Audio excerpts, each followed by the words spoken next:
تو الناس تطمع في الجنة ومش تموت على الجنة وتتمنى الجنة. وقت اللي يا رب سبحانه وتعالى قال لنا الجنة كيفاش تكون مع النبي صلى الله عليه وسلم. قال النبي صلى الله عليه وسلم في الحديث الصحيح: كل أمتي يدخلون الجنة إلا من أبى. إلا من أبى. تعجبوا الصحابة وقيل ومن يأبى يا رسول الله؟ شكون ما يحبش يدخل الجنة؟ مش يعطيك المقياس. هاتوا. مالا، لأن الجنة غالية. في حديث آخر قال النبي صلى الله عليه وسلم: ألا إن سلعة الله غالية. ألا إن سلعة الله الجنة. غالية الجنة. غالية. كل أمتي يدخلون الجنة إلا من أبى. إلا اللي ما يحبش. قيل ومن يأبى يا رسول الله؟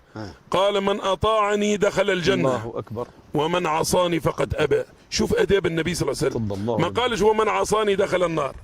أداب، لأنه يحب الخير لأمته ويحب الجنة لأمته. قال: ومن عصاني فقد أبى. من أطاعني دخل الجنة. ما معنى من أطاعني؟ من أطاع الرسول معناها من أحيا سنن النبي في حياته. معناها وما أتاكم الرسول فخذوه.